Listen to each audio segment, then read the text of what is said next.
Hindi hagikika ng mga bata ang maririnig sa loob ng mansyon ng mga de la Merced, kundi ang mga hitbi at pagmumura ng mga yaya na nagmamadaling lumayas. Ito ang kwentong kumakalat sa mga katulong at maging sa mga kapitbahay sa Maranyang Forbes Park. Sa tirahan ni Ricardo de la Merced, isa sa mga pinakamakapangyarihang negosyante sa bansa. Sa loob lamang ng isang buwan, 10 yaya na ang dumaan sa malalaking pinto nito at lahat sila ay umalis na parang nakakita ng multo. Ang problema ay hindi ang sahod. Si Ricardo ay nagbabayad ng malaki. Ang problema ay hindi rin ang mga pasilidad. Ang problema ay ang 3 anghel na demonita na nakatira sa North Wing na mansyon, sina Lea, Sui at Mia, ang fraternal triplets ng milyonaryo. 9 taong gulang na sila, magkakapatid, sa dugo, ngunit magkakaiba sa lahat ng bagay. Si Lea, ang panganay, ay laging nakakunot, ang noo, strikta, at pilit na ginagawang perpekto ang lahat na parabang pasan niya ang buong mundo sa kanyang mga balikat. Si Zoe, ang pangalawa, ang pinakamalakas mang asar, isang henyo sa teknolohiya na ginagamit ang talino para sa malilikot na kalokohan. Si Mia, ang bunso, ay isang tahimik na anino na may malalaking matang tila nagtatago ang mga lihim na mas malaki pa sa kanya. Sama, ginawa nilang isang larangan ng digmaan ng mansyon. Kaninang umaga lang, ang 10 yaya, si Catherine, isang babaeng may master's degree sa child psychology, ay tumakbo palabas ng bahay, umiiyak, habang ang kanyang mamahaling damit ay basang-basa. Mula sa bintana sa itaas, pinanood siya ng magkakapatid. Hawak ni Zoe ang controller ng isang maliit na drone na may bakas ng tubig na ibinagsak nito. 1 oras at 8 minuto. Bago yan, sabi ni Zoe na may mapang asar na ngiti. Natalo niya yung dating record. Lagot tayo kay Papa, bulong ni Lea, habang kinakagat ang kanyang kuko sa pag-aalala. Si Mia ay hindi nagsalita. Iginuhit na lang niya sa kanyang sketchpad ng isang babaeng umiiyak, habang may lumilipad na drone sa itaas ng ulo nito. Sa kanyang opisina, na nababalot ng amoy ng mamahaling litter at lumang libro, narinig ni Ricardo ang komosyon. Isang tingin lang sa bintana ay sapat na. Umigpit ang pagkuyom ng panga ni Ricardo at isang ugat ang pumintig sa kanyang sentido. Ang perpektong kaayusan, ang kanyang umaga, ay nasila na naman. Dahang pumasok si Gregorio, ang matandang mayordomo ng pamilya. Senyorito Ricardo, ang yaya po, si Miss Catherine, resign na po siya. Hindi lumingon si Ricardo mula sa bintana.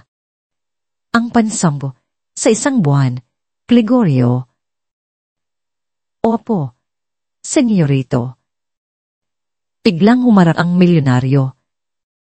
Ang kanyang mga mata ay kasing lamig ng bakal. Anong hinihintay ninyo? Maghanap kayo ng bago. Hindi ako nagbabayad sa inyo para sa mga dahilan. Napalunok si Gregorio. Sa lahat ng respeto sa inyo, senyorito, halos lahat po ng ahensya sa Maynila ay nasubukan na natin. Sinasabi nilang imposible propong alagaan ng mga bata. Lalong tumigas ang mukha ni Ricardo. Hindi ang mga anak ko ang problema. Ang problema ay ang mga babaeng yan. Mahihina. Walang kakayahan. Umupo siya sa kanyang silyang leather at bumulong, mas para sa sarili kaysa sa mayordomo.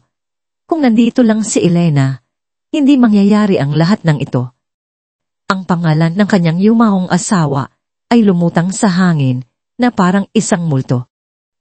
3 taon na mula noong namatay si Elena sa isang malagim na aksidente sa sasakyan. At mula noon, Ibinaon na ni Ricardo ang lahat ng alaala sa ilalim ng sandamakumak na trabaho at nakabibinging katahimikan. Samantala, sa labas ng matataas na pader ng mansyon, isang taxi ang huminto. Pumaba, mula rito ang isang babaeng simple ang pananamit, may dalang isang maliit at lumang maleta. Ang pangalan niya ay Aya. Hindi siya diling sa isang mamahaling ahensya at wala siyang dalang mga sulat ng rekomendasyon. Tumugon lamang siya sa isang desperadong anunsyo online na hindi na humihingi ng maraming kwalifikasyon. Habang tinitingnan niya ang dambuhalang deti na bakal, napalunok si Aya. Para yung pinto ng isang palasyo o ng isang kulungan. Pinisil niya ang hawakan ng kanyang maleta. Kailangan niyang makatakas. Kailangan niyang magsimula muli. Malayo kay Marco, at sa mga pasang iniwan nito hindi lang sa kanyang balat kundi pati na rin sa kanyang kaluluwa. Ito na ang huling barahan niya. Bagong yaya. Tanong ng gwardya na may halong pangungutya, habang sinusuri ang suot ni Aya ulo hanggang paa. Naku, ay Neng, baka hindi ka magtagal ng 1 linggo. Tumingin si Aya diretsyo sa mga mata ng gwardya, may kalmadong determinasyon na ikinagulat ng lalaki. Hindi po ako naparito para magtagal lang, sagot niya. Naparito po ako para manatili. Ang hindi pa nila alam ay ang babaeng ito na may dalang bigat sa puso at halos wala ng pag-asa ang siyang sisira sa pader ng yelo na bumabalot sa pamilya de la Merced. Nang magsara ang gate sa likuran niya, ang malakas na dagundong nito ay tila isang hato. Hinarap ni Aya ang mansyon, isang dambuhalang gusali na gawa sa bataw at salamin na napapaligiran ng mga hardin na napakaperpesto na parang pininturahan. Ang bawat damo ay magkakasing haba, ang bawat bulaklak ay nakatanim sa tamang pwesto. Malamig. Walang buhay. Sinalubong siya ni Gregorio sa paanan ng malawak na hagdanan. Sinuri siya nito mula ulo hanggang paa. Simpleng bestida, gastadong sapatos, buhok na nakatali lang sa isang pirasong tela. Ikaw si Aya? Tanong nito. Ang boses ay formal at walang emosyon. Opo. Sagot ni Aya, pilit nang umingiti. Hindi nagtatagal ang mga yaya rito, babala ng matanda. Ang mga bata, makikilala mo rin sila. Itinuro nito ang daan sa North Wing, ang kanilang mga silid. Tuon ka rin mananatili. Habang naglalakad sila sa loob, ramdam ni Aya ang lamig na tumatagos mula sa marmol na sahig. Ang mga katulong ay mabilis na kumikilos, iniiwasan ang kanyang tingin na parabang isa siyang multo. Ang tanging tunog ay ang mahinang lagapak ng kanilang mga sapatos sa sahig. Nang buksan ni Gregorio ang isang malaking pinto na gawa sa nara, bumungad kay Aya ang isang sala na mas malaki pa sa buong bahay niya sa probinsya. At sa gitna niyon, sa isang mahabang sopa, nakaupo ang 3 bata. Magkakaharap sila, parang mga hukom na naghihintay sa isang akusado. 3 paras ng matang nakatitig sa kanya. Puminto ang paghinga ni Aya. Nakita niya agad ang pagkakaiba nila. Ang nasa kaliwa, si Leah, ay may seryosong mukha at mga matang mapanuri. Ang nasa gitna, si Zoe, ay may nakakalokong ngiti sa labi. Ang mga matay nagniningning sa kalikutan. Ang nasa kanan, si Mia, ay nakatingin sa kawalan. Ang mga kamay ay mahigpit na nakahawak sa isang sketchpad. Mga senyorita, sabi ni Gregorio, ito si Aya, ang bago ninyong yaya. Walang sumagot. Ang katahimikan ay mabigat, halos nakabibingi. Huminga ng malalim si Aya at humakbang pasulong. Magandang hapon sa inyo. Ako si Aya. Hindi ka rin magtatagal. Biglang sabi ni Zoe, ang boses ay matinis at puno ng panghahamon. Lahat sila umaalis. Tumawa ng mahina si Lia, isang tawang mapagmaliit. Si Mia ay nanatiling walang kibo. Hindi na tinag si Aya. Sa halip na sumigaw o magalit, dahan siyang lumuhod sa sahig para maging kapanday ng kanilang mga mata. Isang kilos na hindi inaasahan ng tatlo. Tinitigan niya sila, hindi bilang mga problema kundi bilang mga batang nasasaktan. At sa isang boses na mahina, ngunit puno ng bigat, binitiwan niya ang mga salitang magpapabago sa lahat. Hindi ako naparito para paalisin ninyo, sabi niya. Naparito ako dahil, tulad ninyo, wala na rin akong ibang mapupuntahan. Ang umaga, sa mansyon ng mga de la Merced ay may sinusunod na ritual. Eksaktong 7:00 ang almusal ay nakahain na. Ang katahimikan ay halos saglado na binabasag lamang ng mahinang kalansin ng mga kubyertos sa pinggan. Si Ricardo, na nasa dulo ng mahabang mesa, ay parang isang hari sa kanyang trono. Malamig, malayo, at abala sa pagbabasa ng balita sa kanyang tablet. Ito ang unang buong araw ni Aya, at sinubaybayan niya ang bawat segundo nito. Ang unang pagsubok ay nagsimula sa almusal. Papa, sabi ni Lia, ang boses ay formal at walang bahid ng pagkabata. Itinuro niya ang baso ni Mia. Hindi niya pa ubos ang gatas niya. It's past 7:00, 15. Sabi sa rules, dapat tapos na. Hindi man lang itinaas ni Ricardo ang kanyang tingin mula sa tablet. Mia, ubusin mo yan. Yumuko, si Mia, ang buhok ay tumatakip sa kanyang malungkot na mukha. Inawakan niya ang baso, pero hindi ito ininom. Lumapit si Aya. Gusto mo lagyan natin ng kaunting chocolate powder para maging masarap? Bawal yan, mabilis na sagot ni Lia. Sugar is restricted before siya nga. Hindi siya pinansin ni Aya. Ngumiti siya kay Mia. Sa isang iglap, tila may kumislat sa mga mata ng bata. Isang kalokohan, bulong ni Zoe, sabay sinadyang ibagsak ang kanyang tinidor.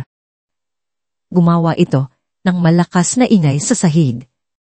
Oops! Tumingin si Ricardo sa kanya. Ang mga mata ay nagbabala. Sorry Papa, madulas lang. Ngumisi siya kay Aya, isang hamon sa kanyang mga mata. Hindi ito ang unang beses na nakasaksi si Aya ng ganitong eksena. Ngunit sa ilalim ng kalokohan at pagsunod sa patakaran, may nakikita siyang iba.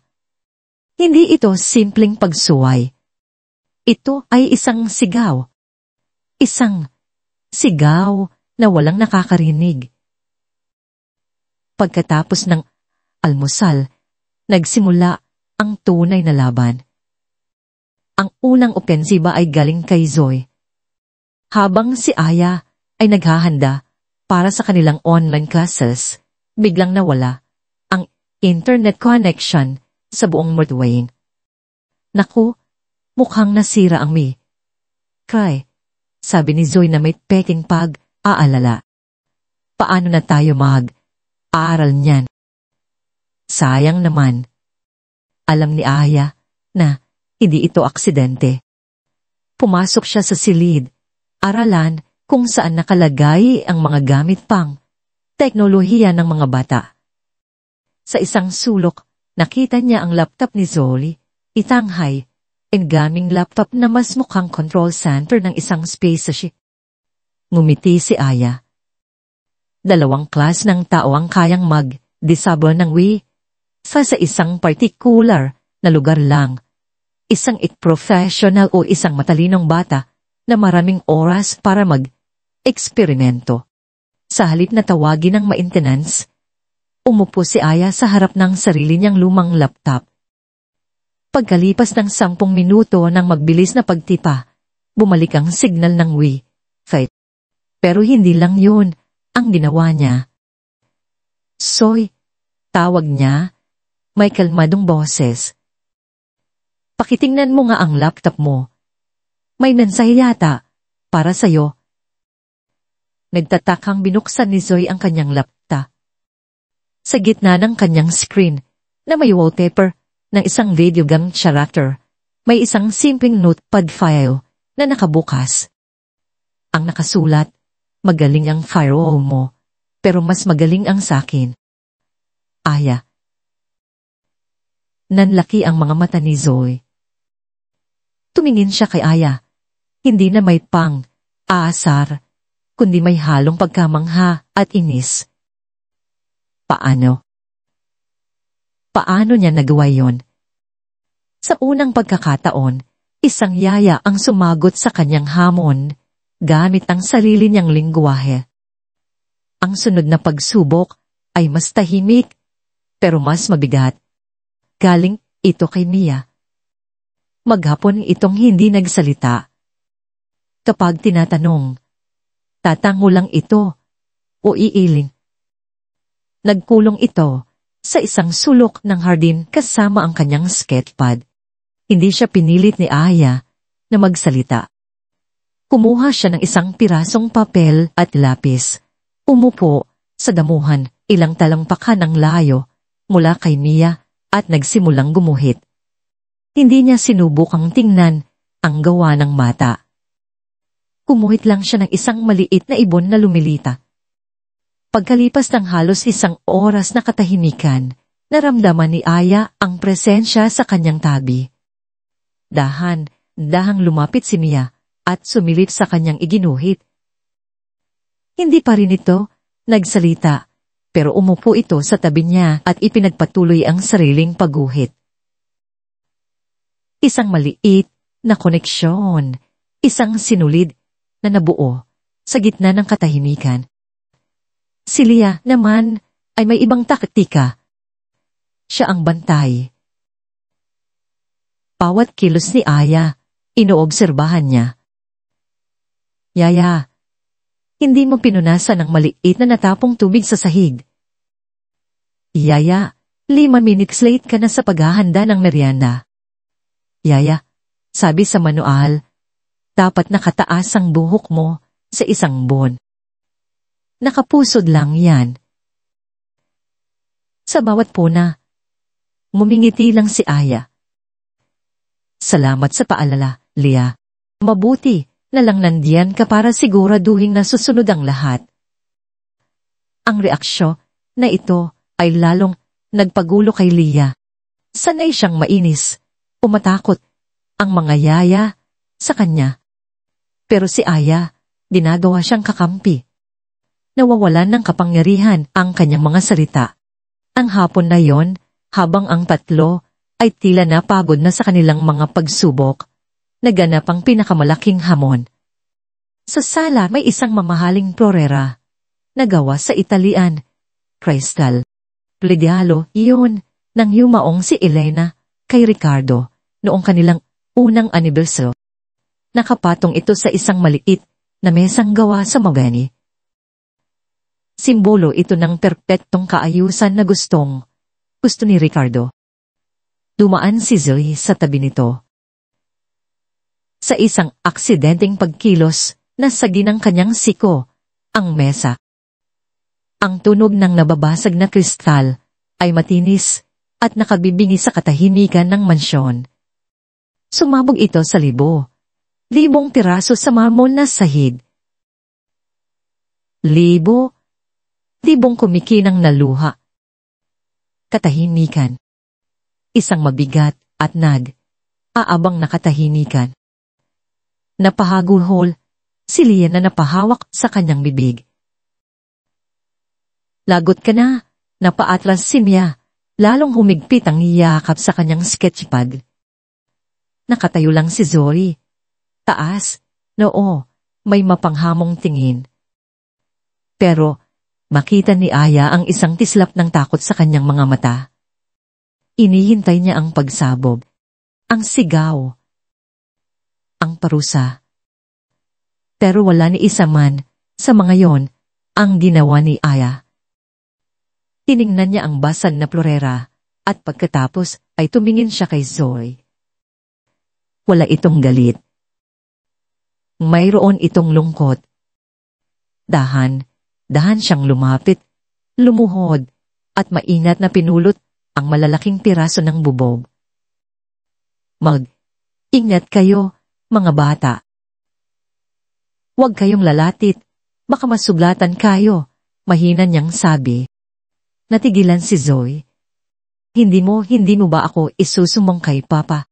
Pumina si Aya, ang mga mata niya ay sinalubong ang mga mata ni Zoe. Sasabihin ko sa kanya ang nangyari, na nagkaroon ng aksidente. Uminto siya sandali, bago binitawan ang mga salitang tatatak sa isipan ng tatlo. Ang mga bagay na nabasag, pwedeng palitan. Sabi niya, ang boses ay mahinahon, ngunit matatag. Pero ang diwala, kapag nabasag, mahirap nang buuin. Eksakto sa sandaling iyon, bumukas ang malaking pinto. Pumasok si Ricardo de Lammers. Uminto siya. Ang kanyang mga mata na sanay makita ang anumang maliit na depekto ay agad na napansin ang bakanting mesang mahogani, ang lugar kung saan dating nakatayo ang florera. Tumingin siya sa paligid. Nakita niya ang kanyang mga anak, hindi sa kanilang karaniwang postura tuwing hapon, kundi nakaupo sa sahig, kasama si Aya na inilalagay ang mga huling tiraso ng bubog sa isang duspan. Nakita niya ang gulo, ang pagkasira ng kanyang perpektong kaayusan. Tumigas ang kanyang mukha. Humigpit ang kanyang panga. Hindi niya tiningnan ang kanyang mga anak. Ang kanyang malamig at aapoy sa galit na mga mata ay dumiretso kay Aya. Sa opisina ko. Ngayon din. Ang boses ni Ricardo ay kasing lamig ng yelo. Hindi ito pakiusap, kundi isang utos. Pinitiwan niya ang bawat salita na tila mga batong ibinabato sa nagyayelong katahimikan. Tumalikod siya at naglakad patungo sa kanyang opisina, hindi man lang nilingon kung si Aya ay sumusunod. Naiwan sa sala ang tatlong bata, nakatingin kay Aya na may halong takot at pag-aalala. Inawakan ni Mia ang laylayan ng damit ni Aya. Ang mga mata nito ay nagmamakaawa. Huwag kayong alala, bulong ni Aya. Pilit na pinapakalma ang sarili. Uusap lang kami. Ngunit alam niya sa sarili niya na hindi ito isang simpleng usapan. Ito na ang parating na bagyo. Ang opisina ni Ricardo ay isang santuaryo ng kontrol. Madilim na kahoy ng Nara, istanteng puno ng mga libro na nakaayos sa iyon, sa kulay, at isang malaking mesa na walang kahit isang papel na wala sa lugar.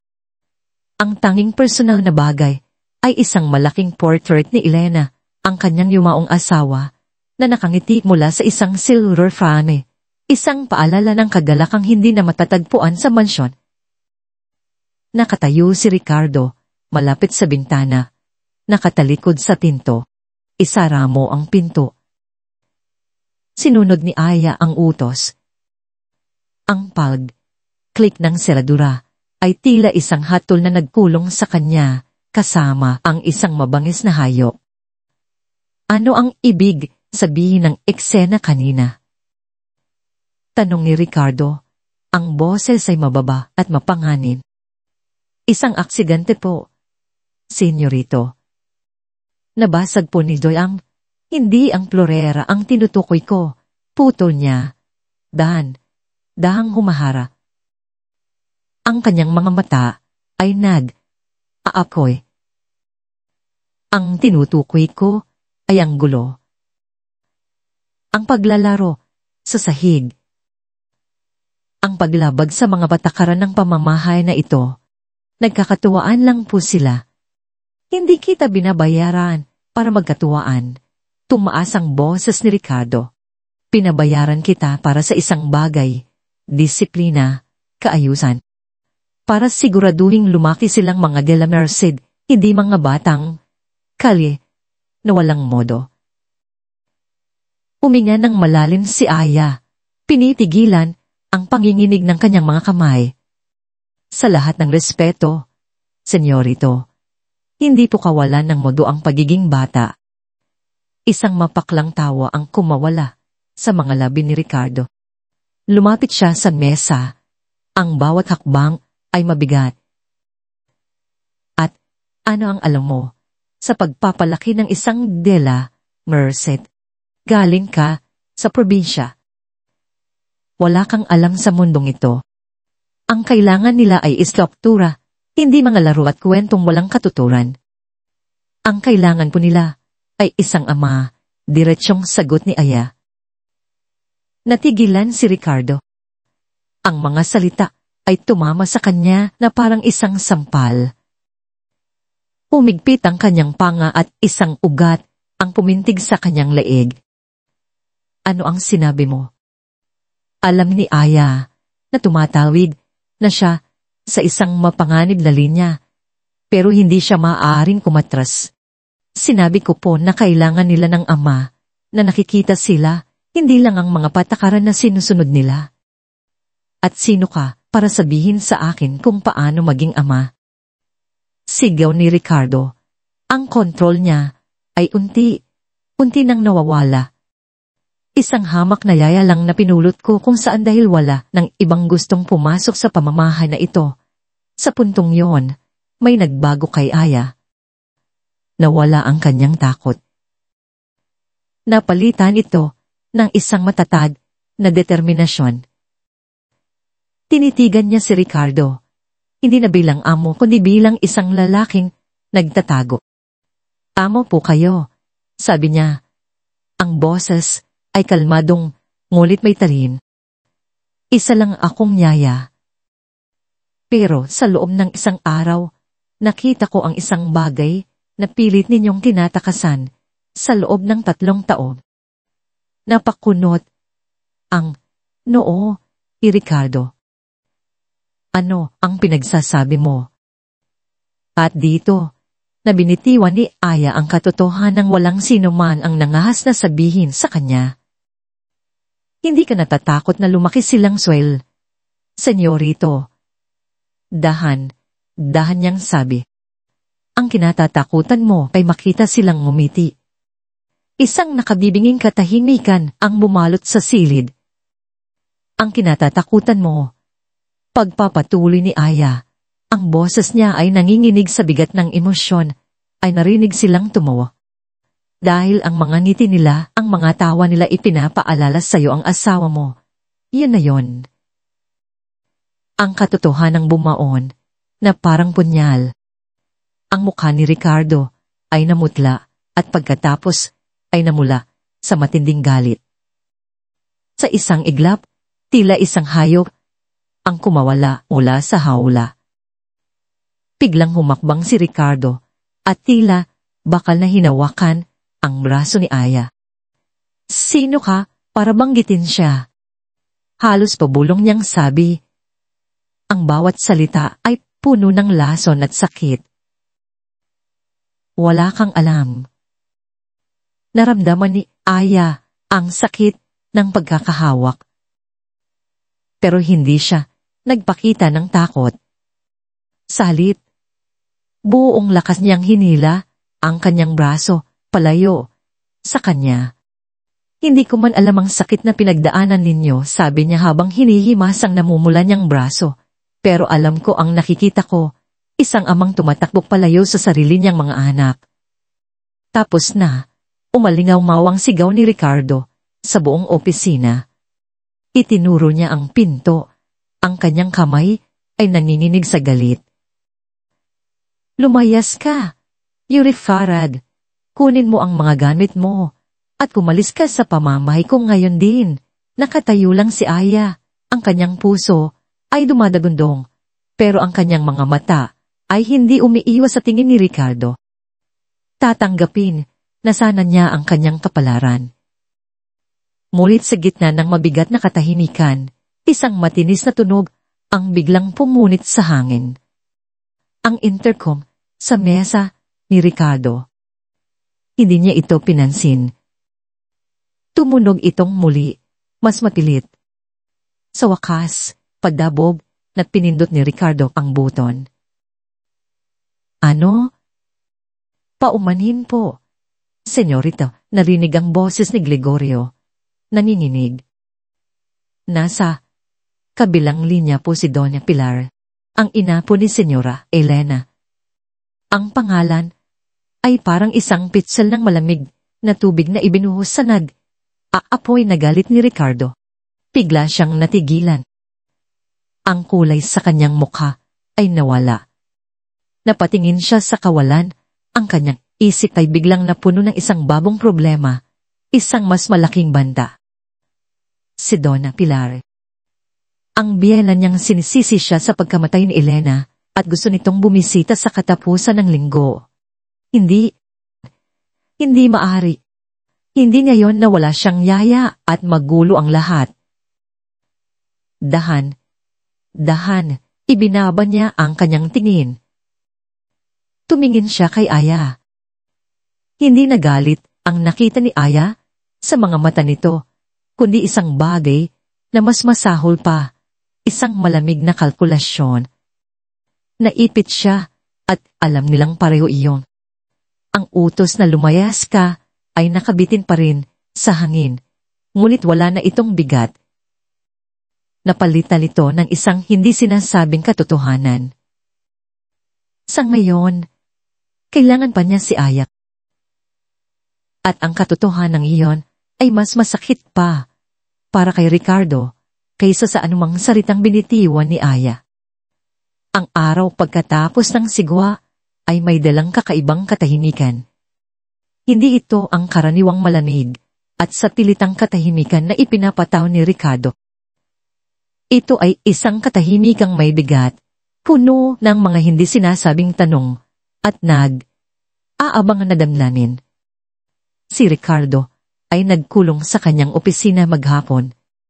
Hindi nagpakita kahit sa pananghalian. Ang mga katulong ay naglalakad na parang mga anino, umiiwas sa anumang ingay. Si Aya, na inaasahang sisandahin anumang oras, ay nanatili sa North Wing kasama ang mga bata.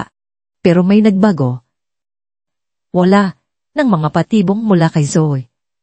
Wala ng mga sumbong mula kay Leah. Wala ng pader ng katahimikan mula kay Mia.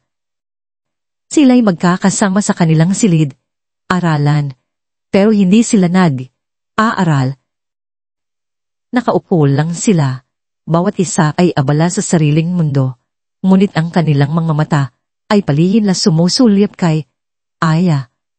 Parang aaralan nila ang isang kakaibang nilalang, isang taong sumigaw sa hari at hindi pinugutan ng ulo.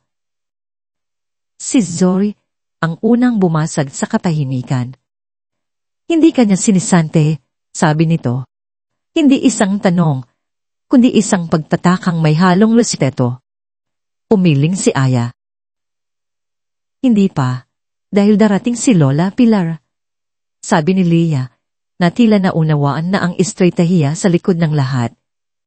Kailangan niya ng yaya para magmukhang maayos ang lahat. Tama si Leah. Ngulit sa likod ng lohikang ito, may mas malalim na dahilan kung bakit iba ang pakiramdam nila ngayon. Nakakita sila ng isang taong hindi natakot at ang katapangang iyon ay nagtanim ng isang maliit na buto ng tiwala sa kanilang mga puso. Hapon na nang mangyari iyon. Habang aayos si Aya ng mga libro, naramdaman niya ang isang marahang paghila sa kanyang damit. Si Mia. Nakatayo ito sa kanyang tabi, ang mga mata ay nakatitig sa kanya nang may kahulugan. Sa isang kamay, hawak nito ang kanyang sketchy pad. Sa kabilang kamay, may hawak itong isang maliit at kalawangin na susi. Hindi ito nagsalita. Sa halip, tumalikod ito at nagsimulang maglakad. Lumingon sandali para siguraduhing sumusunod si Aya. Nagkatinginan sina Leah at Doy at walang tanong. Sumunod din sila.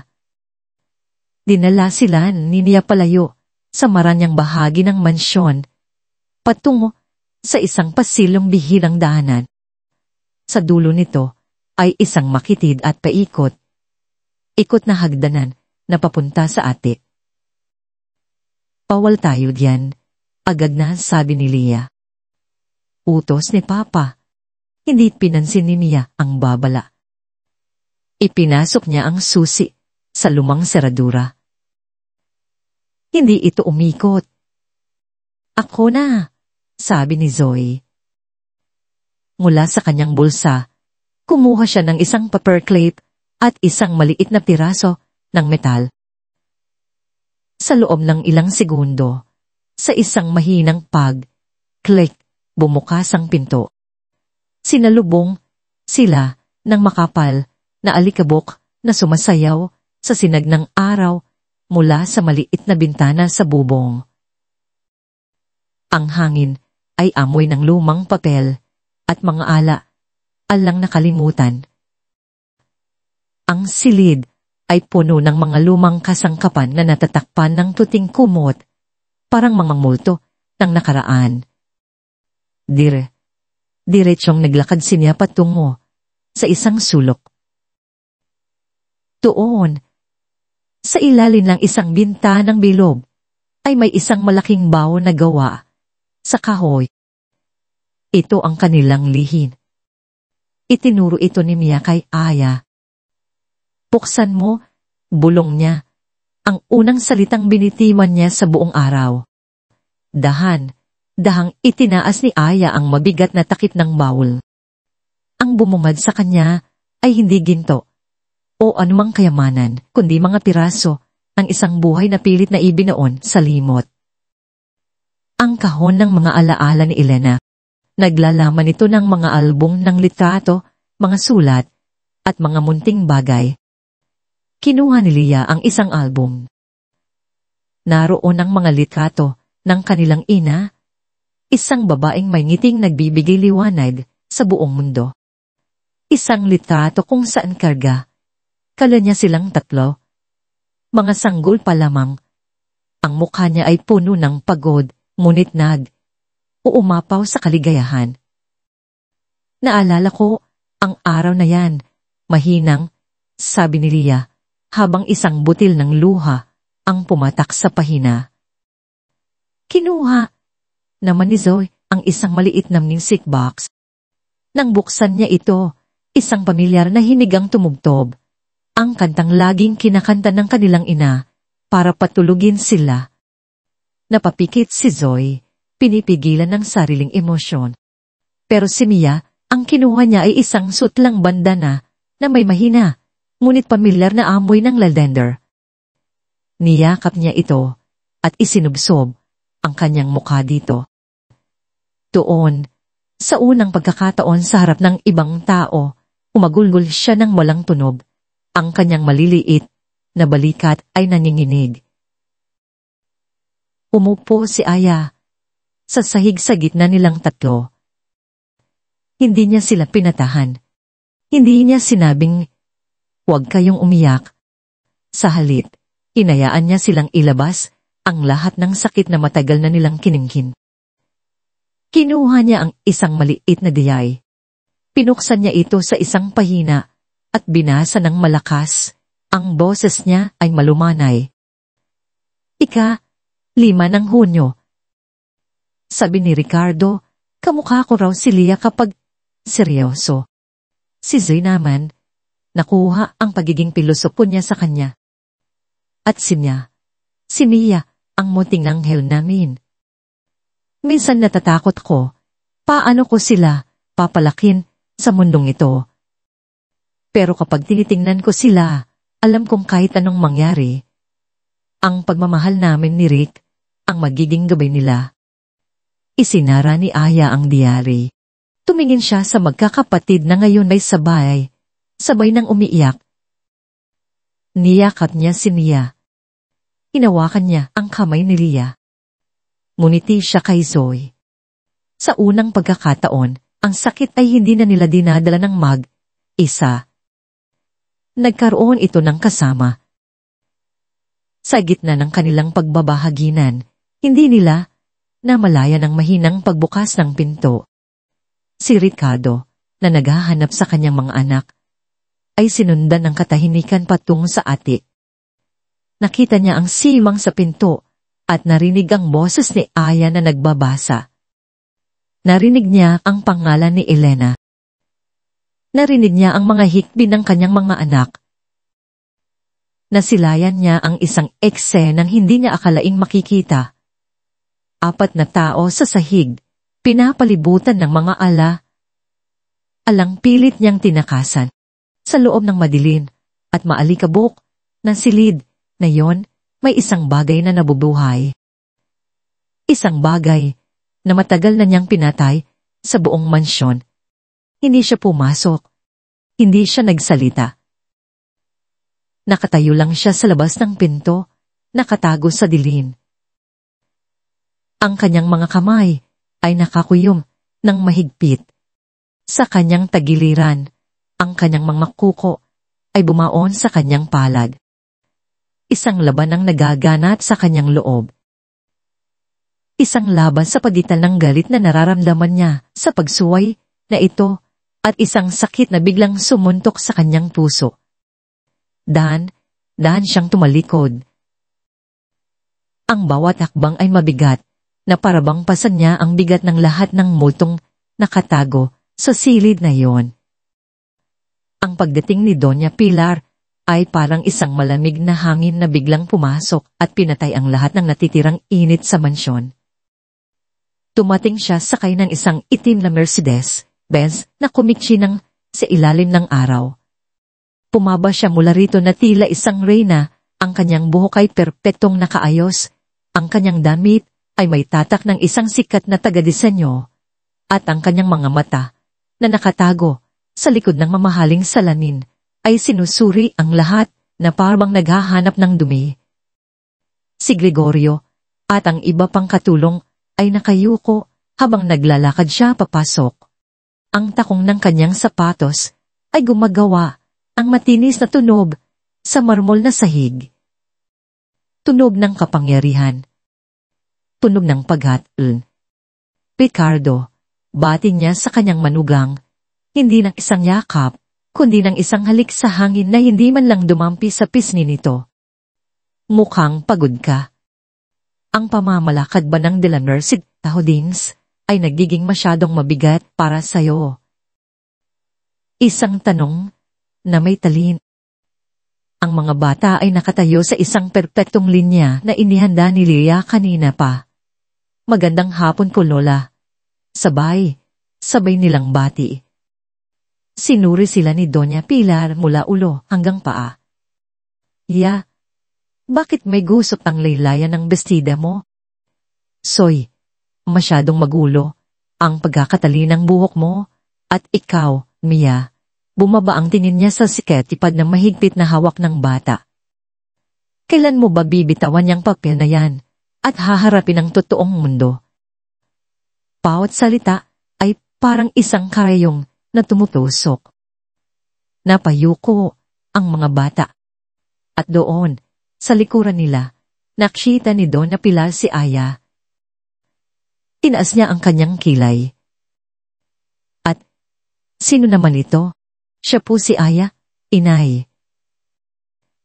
Ang bagong yaya ng mga bata, sagot ni Ricardo.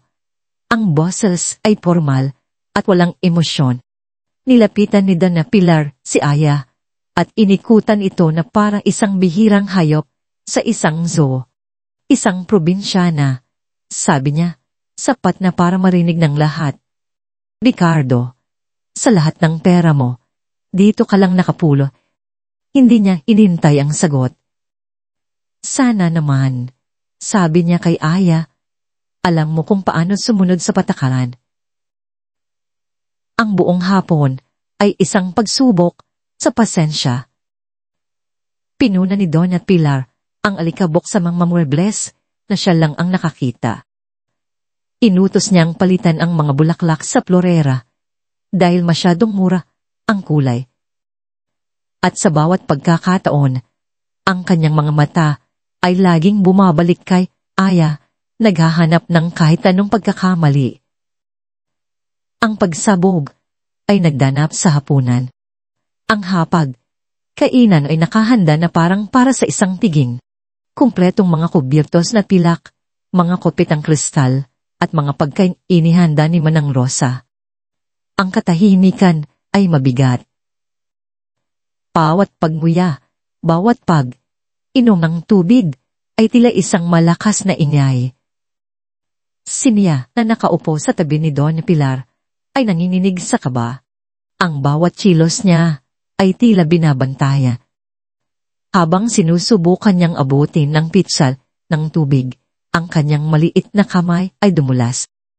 Ang baso ay tumama sa plato, at ang tubig ay kumalat sa mamahaling mantenalino. Isang maliit na aksidente, ngunit para kay Doña Pilar, ito ay isang malaking kasalanan. Ano ba yan? Sigaw niya. Ang boses ay matinis at puno ng galit. Napatalon ang lahat sa kanilang upo. Walang inat na bata. Tingnan mo ang ginawa mo. Sinisira mo ang lahat ng magagandang bagay sa bahay na ito. Nanginginig na napaluha si Mia. Sorry po, Lola. Sorry po. Ang sorry ba malilinis yan? Lalong lumakas ang sigaw ni Doña Pilar. Ang kanyang mukha ay namumula sa galit. At sa harap ng lahat, ni Ricardo na natigilan, ng mga kapatid ni Mia, natakot, at ng mga katulong na nakatayo sa gilid, dahan niyang itinaas ang kanyang kamay. Isang anino ang bumagsak sa umiiyak ng mukha ni Mia. Handa na itong manambal. Ngunit bago pa man ito bumagsak, wag po, isang kamay ang mabilis na humawak sa pusuhan ni Doña Pilar. Isang kamay na mas maliit, ngunit matatag na parang bakal. Kamay ni Aya, natigilan ang lahat. Ang hangin ay tila naubo sa buong silid. Gulat na napatingin si Doña Pilar sa kamay na nakahawak sa kanya at pagkatapos ay sa mukha ni Aya, isang mukhang puno ng kalmadong determinasyon. Ano ang ginagawa mo? Sabi ni Doña Pilar, ang bawat salita ay nanggigil sa galit. Pitawan mo ako, isang hamak na katulong. Paano ka nang nahas na hawakan ako? Hindi ko po kayo bibitawan hanggat hindi niyo ibababa ang kamay niyo. Sagot ni Aya. Ang boses ay mahina, ngunit hindi natitinag. Hindi niyo pwedeng saktan ng bata. Walang modo. Hayop ka. Sigaw ni Doña Pilar. Sinusubukang bawiin ang kanyang kamay pero mas lalong humigpit ang hawak ni Aya. Ricardo, hindi mo ba nakikita ito? Palayasin mo ang babaeng ito. Palayasin mo siya ngayon din. Lahat ng mata ay napunta kay Ricardo. Nakatayo siya. Ang mukha ay parang isang maskarang hindi mabasa. Sa isang banda, ang kanyang biyenan, isang babaeng makapangyarihan at simbolo ng pamilya ni Elena. Sa kabilang banda, ang yaya, isang estranghero na nagtatanggol sa kanyang anak, sa paraang hindi niya kailanman nagawa. Ang pagtatalo sa kanyang loob ay halos maririnig, ang kanyang tungkulin laban sa kanyang nararamdaman, ang nakaraan laban sa kasalukuyan. Uminga siya ng malali. Tumingin siya sa umiiyak niyang anak, sa galit niyang biyenan, at sa maratag na mukha ni Aya. At doon, isang desisyon ang nabuo. Inay, sabi niya, ang boses ay hindi malakas, ngunit sapat na para putulin ang tensyon. Puno ito ng bigat at pagod na matagal ng kininkin. Tama na. Ang dalawang salitang iyon, ama na, ay parang isang malakas na kulog na yumanig sa buong hapag, kainan. Hindi ito sigaw, ngunit ang bigat nito ay sapat na para patahimikin, kahit si Doña Pilar. Pinitiwan ni Aya ang kamay ng matanda. Nagulat na napatingin sa kanyang manugang, hindi makapaniwala sa narinig. Ricardo, sabi niya, ang boses ay nagtatanong. Umuwi na muna tayo, inay. Ihahatid na kita, sabi ni Ricardo, ang tono ay pinalat hindi na tumatanggap ng pagtutol. Inutusan niya ang isang katulong na kunin ang mga gamit ng Donya. At walang lingon, likod na inalalayan ito palabas, na iniwan ang isang hapag, tainang puno ng pagkain, ngunit walang ganang kumain. Nang makaalis na sila, niyakapagad ni Aya si Mia na nanginginig pa rin sa takot at pag-iyak. Lumapit sina Lia at Zoe, at sa unang pagkakataon, silang tatlo ay yumakap din kay Aya. Hindi na siya ang yaya. Siya ang kanilang kanlungan. Siya ang pader na humarang sa isa pang pader. Gabi na nang bumalik si Ricardo, hindi siya nagtungo sa kanyang opisina. Sa halip, natagpuan niya si Aya sa hardin, nakaupo sa isang bangko sa ilalim ng ilaw ng buwan, habang ang mga bata ay mahimbing nang natutulog sa loob. Umupo siya sa kabilang dulo ng bangko, iiwan ng malaking espasyo sa pagitan nila. Ang katahimikan ay mahaba at mabigat. Hindi ko alam kung dapat ba kitang pasalamatan o sisantehin. Sa wakas ay sabi ni Ricardo, ang boses ay pagod. Inawa ko lang po ang tama, sagot ni Aya, hindi tumitingin sa kanya. Ang tama ay maaaring magdulot sa akin ng malaking gulo, sabi ni Ricardo. Si Doña Pilar ay hindi basta. May kapangyarihan siyang kunin ang mga bata sa akin. Kung gugustuhin niya. Sa pagkakataong ito, umarap si Aya sa kanya. At hahayaan niyo po ba yon? Mas gugustuhin niyo pong mapunta sila sa isang lola na sasaktan sila kaysa manatili sa isang ama na hindi sila magawang tingnan. Natigilan si Ricardo. Ang mga salita ni Aya ay laging may kakayahang tumagos sa kanyang baluti. Hindi mo naiintindihan, sabi niya. Ang boses ay halos pabulong. Kung gayon, ipaintindi niyo po sa akin, hamon ni Aya. Ang boses ay malumanay. Bakit po kayo ganito? Bakit niyo po tinatakasan ng sarili niyong mga anak? Iwas ng tingin si Ricardo. Tumingala siya sa madilim na langit. Dahil sa tuwing tinitingnan ko sila, siya ang nakikita ko. Nakikita ko si Elena. Ito na ang unang lamat sa pader. Ang unang pag-amin. Ang mga mata ni Lia kapag seryoso, ganoon na ganoon siya kapag nag-aalala, pagpapatuloy niya. Ang boses ay nanginginig. Ang pilosopong ngiti ni Zoe, yun ang ngiti niya kapag nananalo siya sa aming mga argumento. At si Mia, ang pagiging tahimik niya, ang pagguhit niya, yun si Elena kapag mag-isa siya. Sila ang 3 piraso ng babaeng nawala sa akin. Nakinig lang si Aya, binibigyan siya ng espasyo para ilabas ang lahat.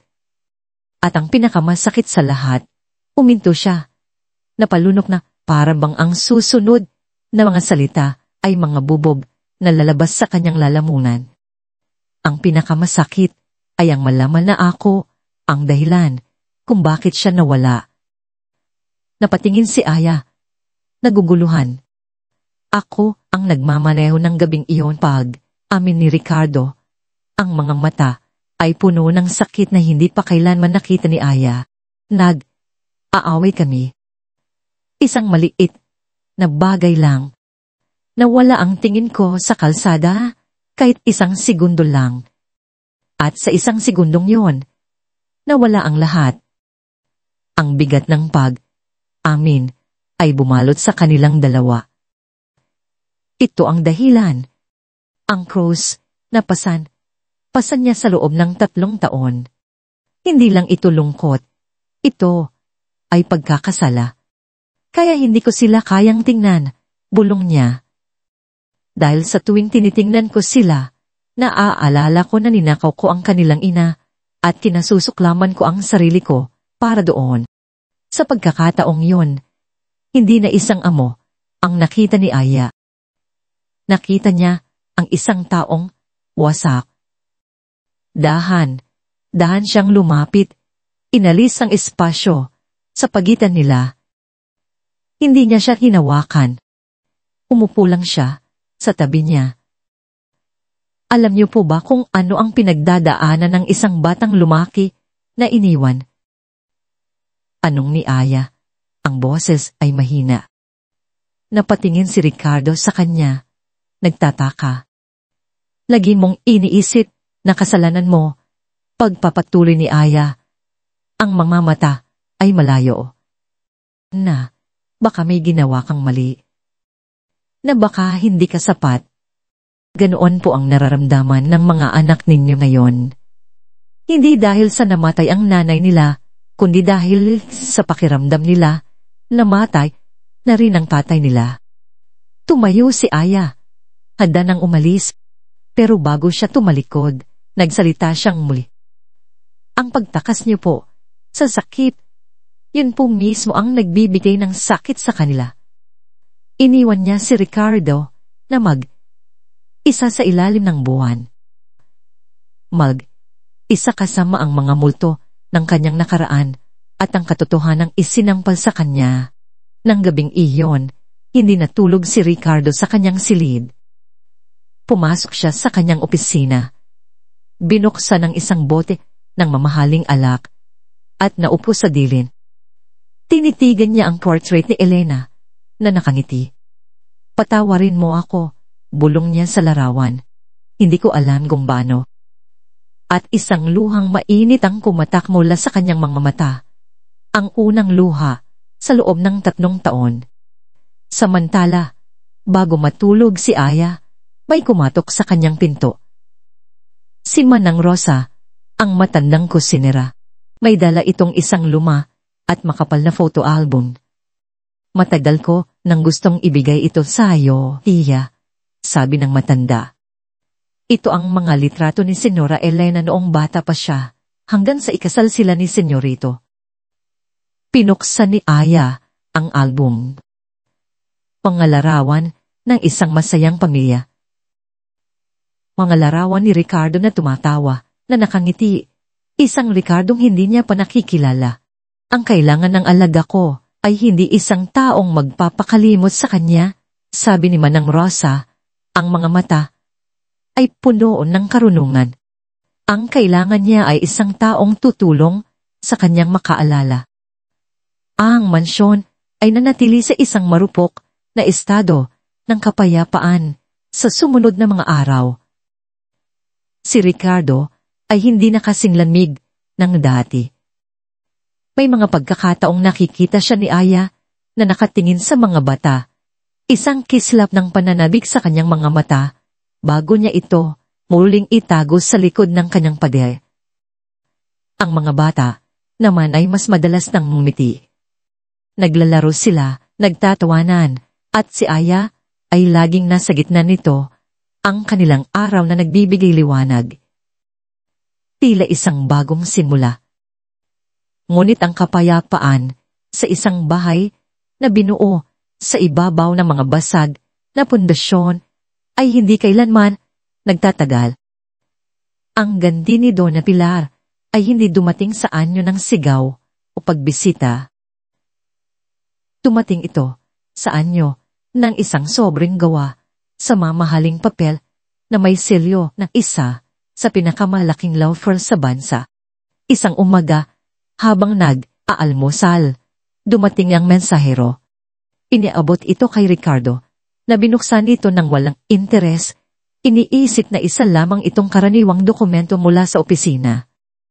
Abang binabasa niya ang laman, unting nawala ang kulay sa kanyang mukha. Ang kanyang mga kamay, na laging matatag, ay nagsimulang manginig. Ang kanyang paghinga ay bumigat. Ibinagsak niya ang sulat sa mesa na parabang ito ay isang ahas na bigla na lang tumuklaw sa kanya. Papa, ayos ka lang. Anong ni Leah? Na napansin ang bigla ang pagbabago sa kanyang ama. Hindi sumagot si Ricardo. Kinuha niya ang baso ng tubig at ininom ito ng isang lagukan. Tumingin siya sa kanyang mga anak, kay Leah, kay Zoe, kay Mia. At sa unang pagkakataon, hindi si Elena ang nakita niya. Ang nakita niya ay ang tatlong bagay na pinakamamahal niya sa mundo, na malapit ng kunin mula sa kanya. Tumayo siya. Sa opisina ko, sabi niya kay Aya, ang boses ay garalgal at puno ng isang emosyong hindi pa naririnig ni Aya, akot. Sa loob ng opisina, ibinigay niya ang sulat kay Aya. Ito ay isang formal na petisyon. Si Doña Pilar, sa pamamagitan ng kanyang mga abogado, ay formal na humihiling sa korte ng full custody sa kanyang tatlong apo.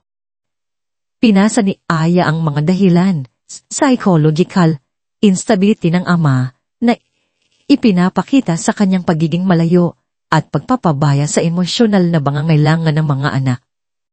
Unsaki an unstable living environment na pinatutunayan ng sunod na pag-alis ng 10 yaya sa loob ng 1 buwan. At ang muling pako sa kabaong, ang pagkuha ng isang yaya na may questionable background at formal qualifications na nagalagay sa mga bata sa panganib. Siya, si Aya, ang tinutukoy nila. Ako ang ginaganit niya. Bulong ni Aya. Hindi makapaniwala. Hindi ito ganti, sabi ni Ricardo, ang boses ay basag. Ito ay deklarasyon ng giyera. Naglakad siya, balik sa loob ng opisina na parang isang tigling, nakakulong sa hawla. Kilala ko siya. Gagawin niya ang lahat. Gagamitin niya ang lahat ng pera at impluwensya niya para manalo. Hahalukayin niya ang buong buhay mo. Aya. Hahanapin niya si Marco. Gagamitin niya ang lahat ng yun laban sa akin, laban sa atin. Ang pangalan ni Marco. Ang multong pilit tinatakasan ni Aya. Naramdaman niya ang panalamig ng kanyang buong katawan. Hindi niya iyon magagawa. Magagawa niya. Sigaw ni Ricardo. Sa mundong ito, ang katotohanan ay nabibili at kaya niyang bilhin ng korte, ang mga huwes, ang lahat. Napaupo siya sa kanyang silya, ang kanyang ulo ay nasa kanyang mga palad. Ang makapangyarihang si Ricardo de la Merced na kayang magpatakbo ng isang dambuhal ng korporasyon, ay biglang naging isang amang walang kapangyarihan sa harap ng isang banta na hindi niya kayang kontrol. Ang takot na mawala ang kanyang mga anak. Yun ang tanging bagay na kayang magpabagsak sa kanya. At sa gitna ng kanyang desiterasyon, isang baluktot na lohika ang nabuo sa kanyang isipan. Isang mabilis at masakit na solusyon. Kung ang pinakamalaking ebidensya laban sa kanya ay ang pagkakaroon ng isang yayang may questionable background. Kung gayon, dahan niyang itinaas ang kanyang tingin. Tuningin siya kay Aya, ang mga mata ay puno ng sakit at pagsisisi. Aya, naramdaman na ni Aya ang parating. Ang kirot sa kanyang dibdib ay halos hindi niya makayanan. Hindi nila pwedeng makuha ang mga anak ko, sabi ni Ricardo. Ang boses ay nanginginig. Hindi ko yun kakayanin. Hindi ko kakayanin na mawala rin sila. Uninga siya ng malalim. Kailangan kong alisin ang lahat ng bala na pwede niyang gamitin laban sa akin. Ano po ang ibig niyong sabihin? Anong ni Aya? Kahit alam na niya ang sagot. Patawarin mo ako, sabi ni Ricardo, umiiwas ng tingin. Pero kailangan mong umalis. Agad.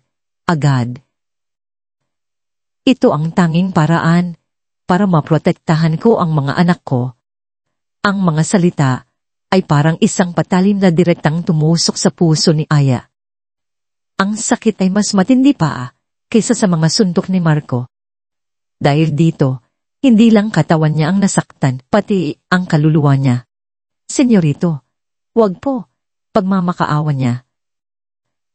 Wag niyo pong gawin to. Kailangan po ako ng mga bata. At kailangan ko sila. Hindi mo naiintindihan, sabi ni Ricardo, ang boses ay puno ng desperasyon. At kung ang alis mo ang magliligtas sa kanila na mapunta kay Pilar, gagawin ko yon. Gagawin ko ang lahat. Tumayo siya at lumapit sa sakin na nasa likod ng isang paindin. Pinuksan niya ito at kumuha ng isang makapal na sobre ng pera. Inilapag niya ito sa mesa. Ito, sapat na yan para makapagsimula ka sa ibang lugar. Sa isang lugar na hindi ka na niya mahahanap. Malaki ang utang na loob ko sa iyo, Aya. Pero mas malaki ang responsibilidad ko sa mga anak ko. Tinitigan ni Aya ang pera. At pagkatapos ay ang mukha ni Ricardo. Hindi galit ang nakita niya, kundi isang malalim na kalungkutan. Isang tao na gumagawa ng isang terribleng desisyon dahil sa tingin niya, yun lang ang natitirang pag-asa. Hindi niya kinuha ang pera. Tumalikod siya at naglakad palabas ng opisina. Ang bawat hakbang ay parang may mga karayom na nakatusok sa kanyang mga paa. Bago niya isara ang pinto, lumingon siya. Ang akala niyo po, iniligtas niyo sila, sabi niya, ang luha ay nagsisimula ng mamuo sa kanyang mga mata. Pero ang totoo po, inuulit niyo lang ang dati niyong pagkakamali. Tinataboy niyo po ang tanging taong nagmamahal sa kanila para lang protektahan ang sarili niyo. Umakyat si Aya sa hagdanan. Ang bawat hakbang ay parang isang mabigat na pasanin. Ang mga salita ni Ricardo ay umuulit-ulit sa kanyang isipan. Kailangan mong umalis. Hindi galit ang nararamdaman niya, kundi isang malalim at nakapanlulumong kirot. Paano niya sasabihin sa mga bata? Paano niya iiwan ang 3 pusong unti nang naghihilong sa kanyang piling? Naabutan niya sila sa kanilang silid. Aralan, masayang nagalaro. Ipinakita sa kanya ni Mia ang bago nitong guhit, isang hardin na puno ng mga bulaklak na may mga pakpak na lumilipad patung sa araw. Ang ganda naman yan, Mia, sabi ni Aya, pilit na pinapasigla ang kanyang boses kahit na ang sarili niyang puso ay parang pinipiga. Umupo siya sa sahig sa gitna nilang 3. Tinitigan niya sila, ang seryosong si Lia ang mapang. Asal na si Zoe. Ang tahimik na si Mia. Ang kanyang 3 dahilan para lumaban. Mga anak, nagsimula siya, pero ang boses niya ay nabasag. Huminga siya ng malalim. May kailangan akong sabihin sa inyo. Agad na naramdaman ng mga bata ang pagbabago sa tono niya. Itinidil ni Zol ang kanyang paglalaro. Tumingin si Lia nang may aalala. Umigpit ang hawak ni Mia sa kanyang lates. Kailangan ko nang umalis, sabi ni Aya. Ang mga salita ay tila mga bubog na lumalabas sa kanyang bibig. Isang nakabibinging katahimikan. Ano? Sabi ni Lia, hindi makapaniwala. Akit? Dahil ba, kay Lola Pilar? Sinisandi ka ba ni Papa? Umiling si Aya, hindi kayang salubungin ang kanilang mga mata. Para sa kapakanan ninyo. Kasinong malinan, biglang sigaw ni Zoe, ang kanyang mga mata ay aapoy sa galit. Tumayo siya. Hindi kami papayag, kasalanan to ni Papa, di ba? Siya ang nagtataboy sa'yo. Si Mia ay hindi nagsalita. Nagsimula lang mamuo ang mga luha sa kanyang mga mata at sunod na pumatak sa kanyang iginuhit na hardin, ginagawang malabong man siyang masasayang kulay. Hindi, Zoe. Inagawa niya ito para protektahan kayo. Protektahan kami. Utol ni Zoe.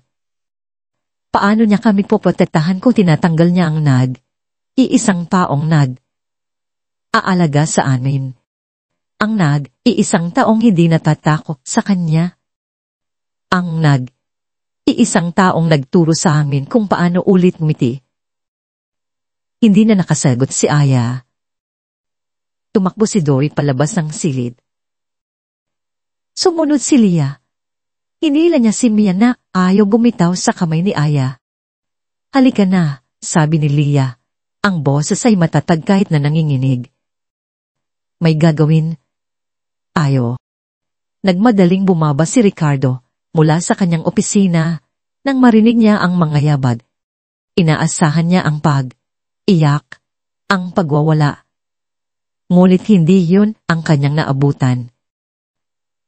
Nakita niya ang kanyang 3 anak na nagmamadaling pumasok sa kanilang kuwato.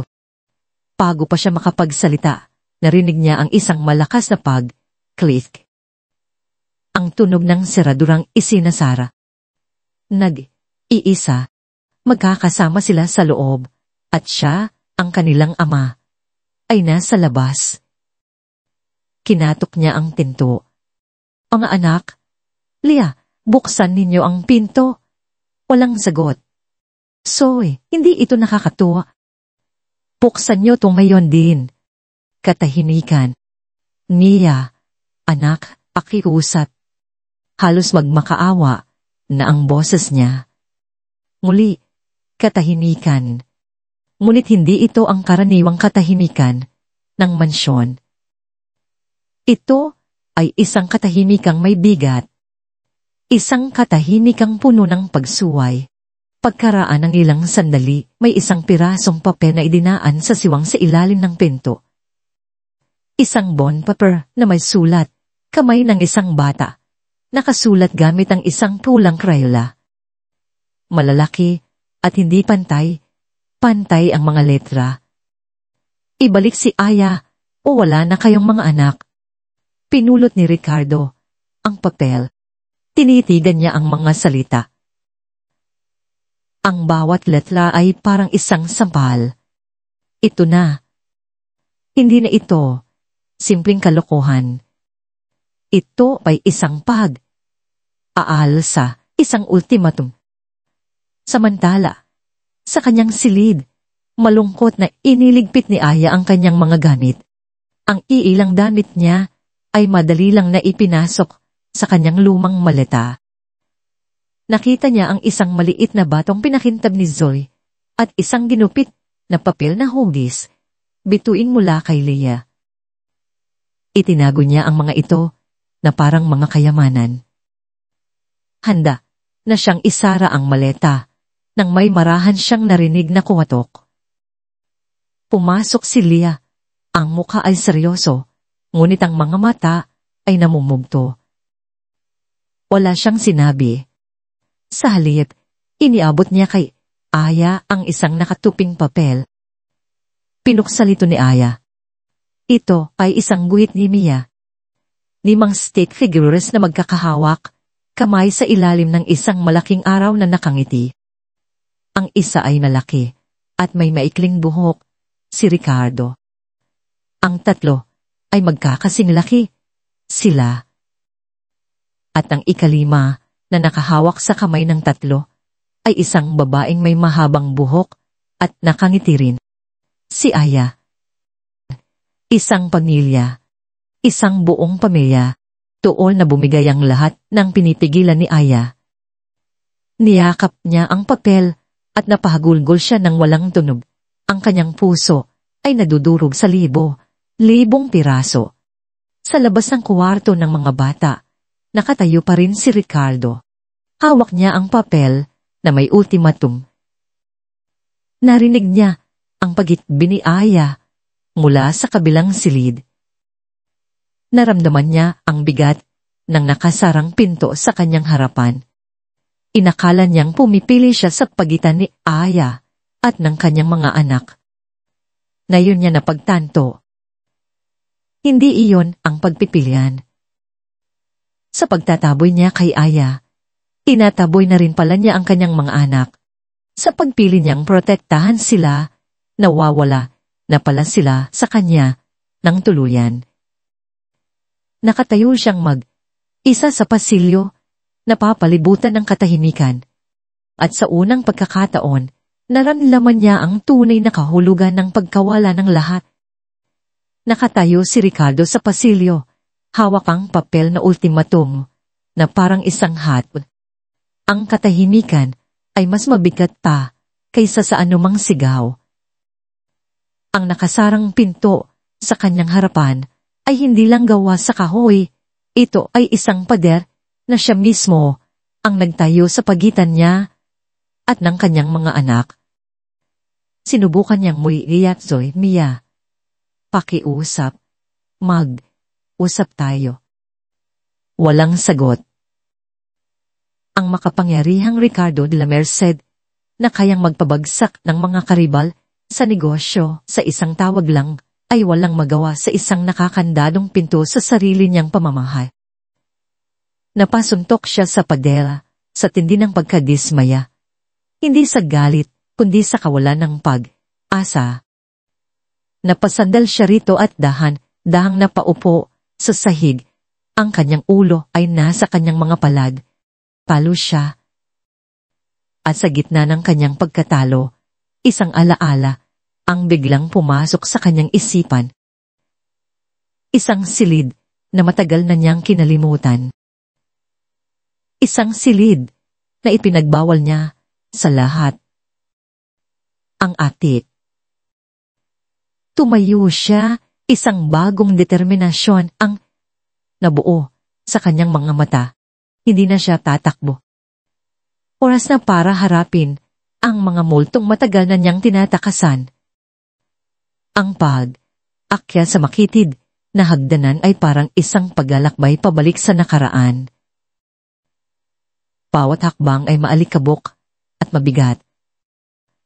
Nang buksan niya ang pinto ng atit, ang amoy ng lumang papel at lavender, ang pabango ni Elena ay sumalubong sa kanya. Ang kanyang mga mata ay dumiretso sa bawol na nasa sulok. Ang kahon ng mga alaala. Naninginig ang kanyang mga kamay habang itinataas niya ang takip nito. Sa loob, nakita niya ang mga bagay na pilit niyang ibinaon, ang mga litrato nila ni Elena noong masaya pa sila, ang mga paborito nitong libro, ang sutlang bandana na laging suot nito, at sa ilalim ng lahat, ang kanyang diary. Kinuha niya ito at binuksan. Ang sulat, kamay ni Elena, pamilyar at masakit, ay tila muling bumuhay sa kanya. Pinuklat niya ito hanggang sa huling pahina na may sulat. Ilang araw bago ang aksidente. Mahal kong Lick, basa niya. Lagi mong sinasabi na ako ang puso ng pamilyang ito. Pero ang totoo, ikaw ang pader na nagpapanatili sa ating lahat na ligtas.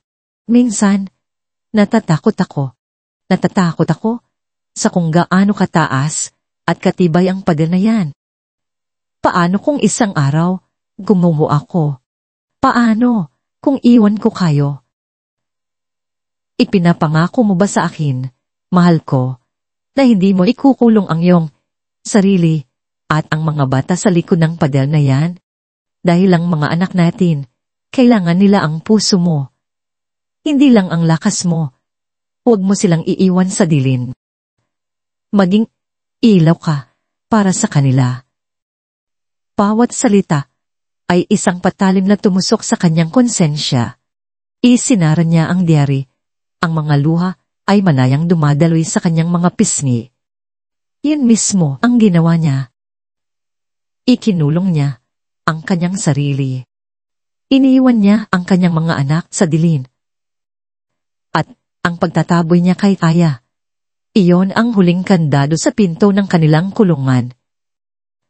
Isang malakas na pagsisisi ang bumalot sa kanya. Mali siya. Tirible ang kanyang pagkakamali. Sa isang iglap, tumayo siya. Wala nang aalilangan, wala nang takot. Isang bagay lang ang nasa isip niya, kailangan niyang itama ang lahat. Tumakbo siya. Hindi naglakad. Tumakbo siya, pababa ng hagdanan. Ang kanyang mga yapak ay umalingaw-ngaw sa tahimik na mansyon. Ang mga katulong ay napatingin sa gulat. Hindi pa nila kailanman nakita ang kanilang amo na kumilos ng ganito, wala sa kontrol, desperado, at puno ng damdamin. Naabutan niya si Aya sa may pintuan. Hawak na nito ang kanyang maliit na maleta. Si Gregorio may nakatayo sa tabi nito. Ang mukha ay puno ng kalungkulan. Handa na siyang umalis. Wag! Sigaw ni Ricardo. Ang boses ay basag at hirap sa paghinga.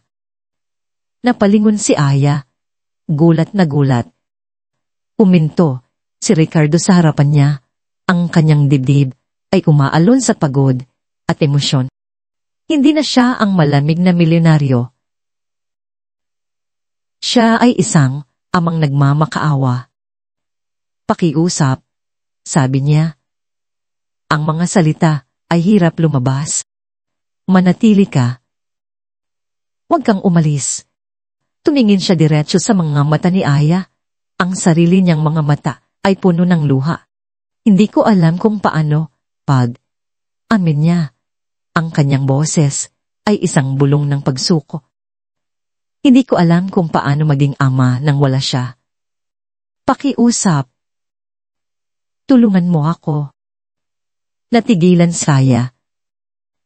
Ang mga salitang iyon, mula sa isang taong puno ng pagmamataas, ay ang pinakatotoong bagay na narinig niya mula rito. Sa gitna ng kanilang pagtitinginan, biglang bumukas ang pinto ng kuwarto ng mga bata. Lumabas sina Lia, Zoe, at Mia, na naalarma sa sigaw ng kanilang ama. Nakita nila ang eksena, ang kanilang ama na nagmamakaawa at si Aya na hindi makapagsalita. Hindi pinansin ni Ricardo ang pagdating nila. Kinuha niya ang kanyang telepono.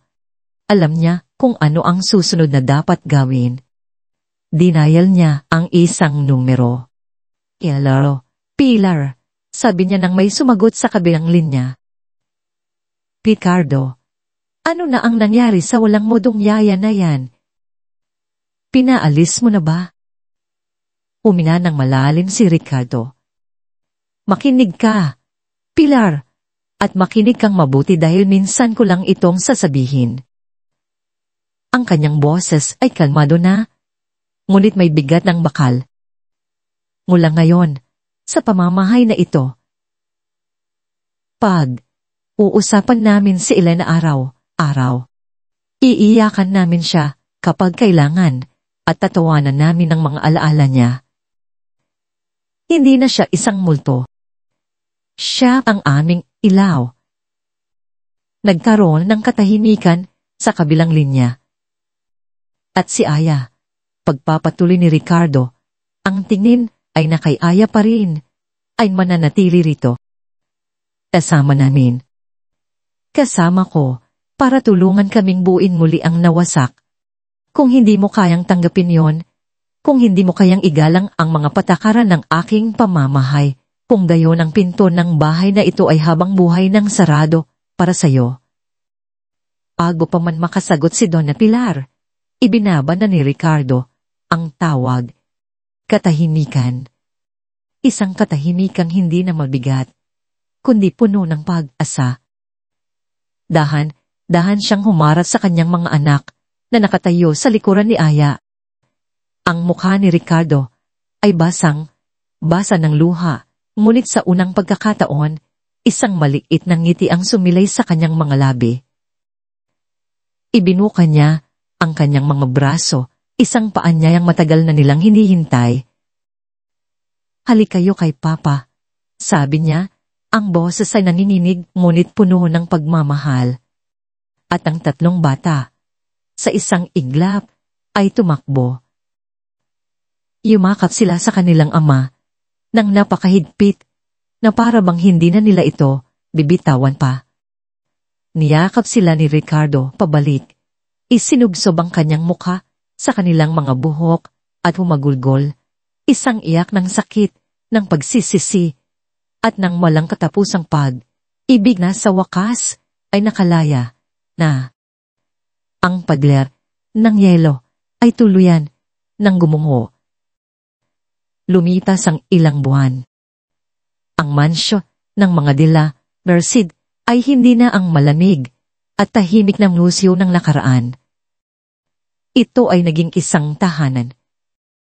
Ang mga pader na dating sumasalamin sa bawat tiyabag ay ngayoy puno na ng mga guhit ni Mia na nakasabit sa magagandang frane.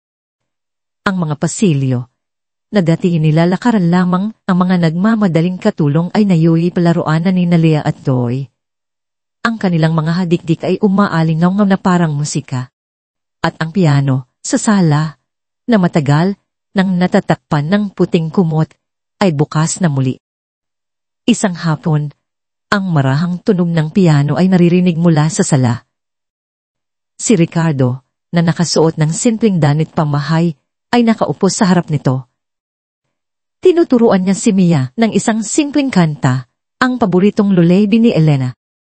Nakaupo sa tabi nila si Leah, seryosong pinapanood ang bawat pagpindot sa tiklado, habang si Zoe ay naglalaro ng chess laban sa sarili sa sahig. Minsan ay sumisigaw ng checkmate. Hindi na sila perpekto. Minsan, nag-aaway pa rin sila. Si Ricardo ay may mga araw pa rin bumabalik sa dati niyang pagiging seryoso. Ngunit ang pagkakaiba ngayon, hindi na nila hinahayaang lamunin sila ng katahimikan. Uusap na sila. Si Donna Pilar, matapos ang ilang linggong hindi pagpaparamdam, ay biglang dumating isang araw. Hindi na siya ang reynang mapanghusga. May dala siyang isang malaking basket ng mga paboritong prutas ng mga bata. Umupo siya sa sala. Pinanood ang kanyang mga apo, at sa unang pagkakataon, isang tunay na ngiti ang nakita sa kanyang mga labi. Hindi pa rin sila magkaibigan ni Aya. Ngunit mayroon ng respeto sa pagitan nila. Isang hindi sinasabing kasunduan para sa kapakanan ng mga bata. Ang araw na yon ay espesyal. 3 anibersaryo ng pagkamatay ni Elena. Noon, ang araw na ito ay araw ng pagluluksa at pag-iwas. Ngayon, ginawa nila itong araw ng pag-alala at pagdiriwang. Sa hardin, sa ilalim ng paboritong puno ni Elena, naglatag sila ng isang piknik. Nagdala si Manang Rosa ng mga paboritong pagkain ni Elena. Ang bawat isa ay nagbahagi ng isang masayang alaala. Naalala ko, sabi ni Leah, nung tinuruan ako ni Mama kung paano magbakit. Pero mas marami pa yung harina sa mukha ko kaysa sa bowl. Ako naman, sabi ni Zoe, naaalala ko nung sinabi niya sa akin na okay lang maging kakaiba, basta masaya ka. Si Mia ay kumuha ng isang sketchpad at ipinakita ang kanyang guhit. Isang babaeng may mga pakpak ng anghel na nakangiting nakatingin sa kanila mula sa mga ulap. Nang si Ricardo, na ang magbabahagi, uminga siya ng malalim. Kinuha niya ang kamay ng kanyang 3 anak.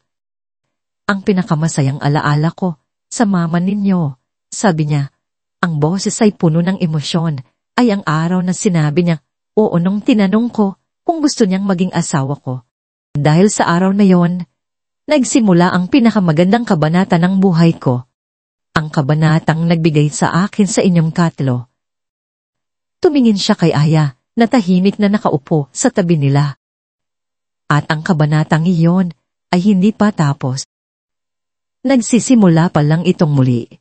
Sa kanyang mga mata, may isang pasasalamat na mas malalim pa sa anumang salita. Gabi na. Ang mga bata ay mahimbing nang natutulog. Pagod sa isang araw na puno ng emosyon. Pumasok si Ricardo sa kanyang opisina. Sa ibabaw ng kanyang mesa, sa tabi ng portrait ni Elena, ay nakabukas pa rin ang bowl ng mga alaala. Pero hindi na ito isang simbolo ng sakit. Ito na ngayon ay isang testamento ng pagmamahal. Kumuha siya ng isang pirasong papel at nagsulat. Papa will always be here. No more silence. Tinupi niya ito sa hugis ng isang munting ibon, gaya ng mga ginagawa ni Aya. Dahan niya itong inilagay sa loob ng baul, kasama ng mga alaala ni Elena. Ito ang kanyang pangako, hindi lang sa kanila, kundi sa sarili niya. Lumabas siya ng opisina at nakita niya si Aya sa may bintana ng pasilyo, nakatingin sa mga bituin. Hindi ka pa natutulog? Tanong ni Ricardo. Umiling si Aya. Ang ganda ng gabi. Tumayo si Ricardo sa tabi niya. Aya, sabi niya, hindi sapat ang salitang salamat sa lahat ng ginawa mo. Ngumiti si Aya. Hindi niyo po kailangang magpasalamat. Ang makita ko lang po kayong masaya, sapat na yon. Igit ka pa sa isang yaya sa pamilyang ito, sabi ni Ricardo, ang kanyang boses ay seryoso. Isa kang isang milagro. Tumingin sila sa isa't isa sa ilalim ng tahimik na liwanag ng buwan. Ang pagitan sa kanila ay hindi na pagitan ng amo at empleyado. Ito ay isang espasyong puno ng respeto, unawa, at isang hindi pa nababanggit na pagtingin. Ang pader ng yelo sa mansyon ng mga dila Merced ay tuluyan ng natunaw. At sa lugar nito, sa tulong ng isang babaeng may pusong kasing, init ng araw, isang bagong hardin ang nagsimulang mamukadkad. Isang hardin na dinidiligan hindi na ng mga luha ng kalungkutan, kundi ng mga halakhak ng isang pamilyang muling natutong magmahal. Ang bukang liwayway ay dumating na. Ang sikat ng araw sa parke ay ginintuan at ang hangin ay puno ng halakhak. Sa unang pagkakataon sa loob ng maraming taon, ang pamilya de la Merced ay nasa labas, hindi bilang isang obligasyon kundi para magsaya. Si Ricardo, na tinanggal na ang kanyang business suit at pinalitan ng simpleng polo shirt, ay tumatawa ng malakas habang hinahabol niya si Joy sa paligid ng isang malaking puno ng akasya. Si Leah naman ay maingat na tinutulungan si Mia sa pagpapalipad ng saranggola. Ang makulay na tela nito ay sumasayaw sa asul na kalangitan. Mula sa isang bangko sa kalayuan, pinapanood sila ni Aya. Ang kanyang puso ay puno ng isang init na hindi niya kailanman naramdaman. Ito na yun. Ang pamilyang pinangarap niya. Ang kapayapaang matagal niyang hinanap. Mumiti siya, isang tunay at payapang ngiti. Ngunit ang ngiting iyon ay biglang nagaho. Sa kabilang dulo ng parke, sa ilalim ng lilim ng isa pang puno, may isang lalaking nakatayo. Nakatingin ito sa direksyon nila. Hindi niya maaninag ng malinaw ang mukha nito. Ngunit ang tindig, ang paraan ng pagkilos, ang madilim na anino nito kilala niya. Ang tibok ng kanyang puso ay biglang bumilis na parang isang kabayong tumatakbo sa takot. Ang init sa kanyang dibdib ay napalitan ng isang nanunuot na lamig. Ang masayang tunog ng parke ay biglang nawala, napalitan ng ugong sa kanyang mga tainga. Marco. Parang isang multo mula sa isang bangungot. Ang anino ng kanyang kahapon ay narito na. Aya, tingnan mo. Ang taas na. Sigaw ni Mia, na tuwang nakatingin sa saranggula. Napilitang lumingon si Aya. Pilit na ibinalik ang ngiti sa kanyang mga labi. Ang galing nyo, sabi niya. Ngunit ang kanyang mga mata ay pasulyap na bumabalik sa anino sa di kalayuan. Wala na ito. Ngunit alam niyang hindi yun. Isang imahinasyon. Naramdaman niya ang presensya nito. Naramdaman niya ang panganib. Uwi na tayo, bigla niyang sabi. Ang boses ay may bahid ng pag-aalala. Pero ngayon lang tayo nagsimula. Reklamo ni Zoe. Medyo masama ang pakiramdam ko. Pagsisinungaling ni Aya. Kailangan ko lang magpahinga. Napansin ni Ricardo ang biglaang pagbabago sa kilos ni Aya. Ang kislap sa mga mata nito ay napalitan ng takot. Tumamo siya. Sige, ama si Aya. Marami pang araw. Sa loob ng sasakyan, tahimik si Aya.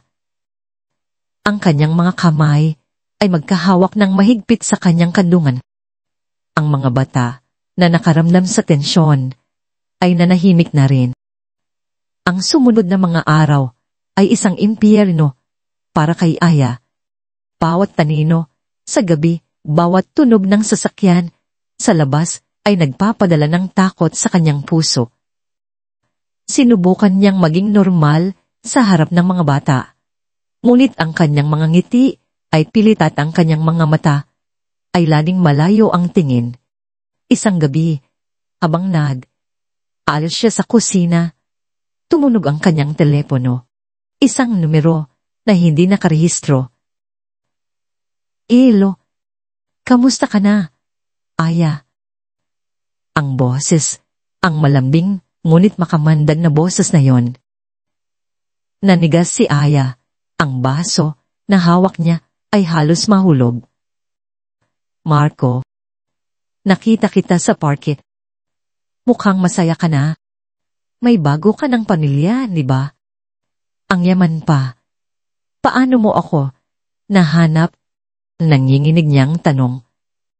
Ang pag-ibig, mahal ko, ay laging nakakahanap ng paraan, sabi nito. Miss na kita. Tigilan mo na ako.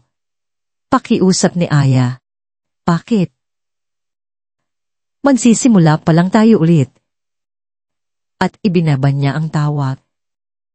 Kinabukasan, isang delivery boy ang dumating sa mansyon.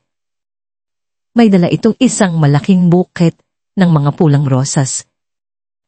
Inabot ito ng katulong kay Aya. May isang maliit na card na nakasabit dito para sa pag-ibig na hindi kumukupas. Bago pa man niya maitago ito, pumasok si Ricardo sa sala. Nakita niya ang mga bulaklak at ang takot sa mukha ni Aya. Kanino? Baling yan. Tanong niya, ang boses ay kalmadong ngunit may bigat. Hindi sumagot si Aya. Kinuha ni Ricardo ang card, binasa ito, at tumingin kay Aya. Sino siya? Aya. Sabihin mo sa akin ang totoo. Doon na bumigay ang lahat. Napaupo si Aya sa sopa at humagulgol. Sa pagitan ng kanyang mga hikbi, ikinuwento niya ang lahat. Ang mga pasa, ang mga sigaw, ang pagbabanta, ang gabi, na tumakas siya na dala lang ang iilang danit at ang basag niyang puso. Habang nakikinig si Ricardo, ang kanyang mukha ay unting nagbago. Hindi ito awa o galit. Ito ay isang bagay na mas malalim at mas nakakatakot. Ang kanyang mga mata ay naging kasing lanig ng bakal. Ang kanyang panga ay tumigas. Ito ang mukha ng isang lalaking handang pumatay para protektahan ang sa kanya. Nang matapos si Aya, lumuhod si Ricardo sa harapan niya. Kinuha niya ang nanginginig na mga kamay ni Aya. Inawakan ito ng mahigpit. "Tumingin ka sa akin," sabi niya. Itinaas ni Aya ang kanyang ulong basa ng luha. "Hindi ka na niya sasaktan pa," sabi ni Ricardo. Ang boses ay mahina, ngunit may bigat ng isang panunumpa. "Habang nabubuhay ako, hindi na niya mahahawakan. Kahit isang hibla ng buhok mo, pangako ko yan." Ngunit hindi alam ni Ricardo na si Marco ay may iba pang plano. Hindi niya kailangang hawakan si Aya para saktan ito. Kinabukasan hapon, oras ng uwian ng mga bata. Kaya ng dati, naghihintay si Aya sa labas ng pribadong eskwelahan. Nakita na niya ang tatlo na papalabas, masayang nagkukwentuhan. Ngunit bago pa sila makalapit, isang lalaki ang humarang sa kanilang daan. Matangkad, guwapo, at nakangiti ng kaakit-akit. Si Marco. "Aya, mahal," sabi niya, sapat na para marinig ng mga bata at ng ibang magulang na naroon. "Sa wakas, nagkita rin tayo." "Alala ko sa'yo." Nanigas si Aya sa kanyang kinatatayuan. Ang kanyang pinakamasamang bangungot ay nagaganap sa harap ng kanyang mga mata. Napatingin si Lia, Zoe at Nia mula kay Marco patungo kay Aya, puno ng paggalito. "Sino po siya?" "Yaya." Tanong ni Lia. Bago po man makasagot si Aya, lumapit si Marco at sinubukang hawakan ang kanyang braso. "Huwag kang mag-alala, mga bata. Ako ang isang matalit na kaibigan ng yaya ninyo. Nandito ako para isama siya pabalik sa akin." "Huwag!" sigaw ni Aya, umaatlas. Ang eksena ay nagsimulang kumuha ng atensyon. At sa gitna ng lahat ng yon, isang itim na kotse ang biglang humarurot at huminto ng biglaan sa kanilang harapan. Ang pinto ay bumukas ng malakas. Pumaba si Ricardo de Lammers. Ang kanyang mukha ay walang emosyon, ngunit ang kanyang mga mata ay aapoy na parang dalawang maga. Hindi siya nagsalita.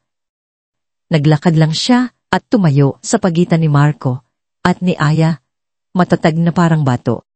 Ang kanyang katawan ay isang kalasag na pinoprotektahan ang apat na taong nasa likuran niya.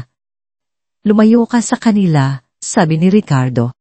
Ang kanyang boses ay hindi malakas, ngunit ito ay puno ng isang tahimik na kapangyarihan na yumanig sa hanin. Ngumisi si Marco.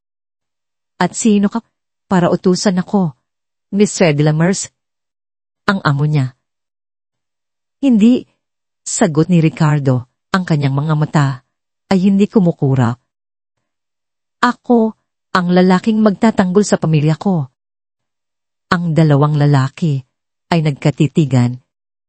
Ang dating kasintahan at ang tagapagtanggol.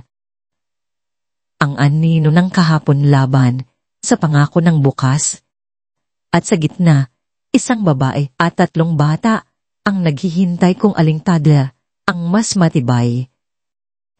Ang tensyon sa labas ng eskwelahan ay halos nahihipo. Ang ngiti ni Marco ay naglaho na palitan ng isang mapanuling tingin. Nakikita niya ngayon kung sino ang kanyang kalaban. Hindi lang isang mayamang amo, kundi isang lalaking handang makipaglaban. "Pamilya," ulit ni Marco na may pang-uuyam. Kailan pa naging pamilya ang isang katulong? Hindi sumagot si Ricardo. Sa halip, marahan niyang itinuro ang kanyang mga anak na nakatayo sa likuran ni Aya. "Mga anak, pumasok na kayo sa kotse." Aalangan man, sumunod ang tatlo. Nang makapasok na sila, muling hinarap ni Ricardo si Marco. Sa isang senyas ng kanyang mata, dalawang malalaking lalaki na nakasuot ng barong, ang mga security personnel niya, ang tahimik na lumapit at tumayo sa magkabilang gilid ni Marco. Hindi sila marahas, ngunit ang kanilang presensya ay isang malinaw na mensahe. May dalawa kang pagpipilian, sabi ni Ricardo. Ang boses ay kalmado at kontrolado. Una, aalis ka ngayon ng tahimik at hindi ka na kailanman magpapakita pa sa kahit sinong miyembro ng pamilya ko. O ikalawa, tatawag ako ng pulis at hahayaan kitang ipaliwanag sa kanila kung bakit mo ginugulo ang mga menor de edad kong anak at ang kanilang legal na tagapag-alaga. Nanliit ang mga mata ni Marco. Alam niyang talo siya sa labang ito. Sa isang huling masamang tingin kay Aya, tumalikod siya at naglakad palayo, nilamon ng mga anino ng papalubog na araw. Pag uwi sa mansyon, ang katahimikan sa loob ng kotse ay nabasag. Sino ang lalaking yon, Papa? Tanong ni Zoe, ang kanyang boses ay puno ng galit. Akit niya ginugulong si Yaya. Dinala ni Ricardo ang lahat sa kanyang opisina. Sa unang pagkakataon, umupo silang 5 sa isang bilog.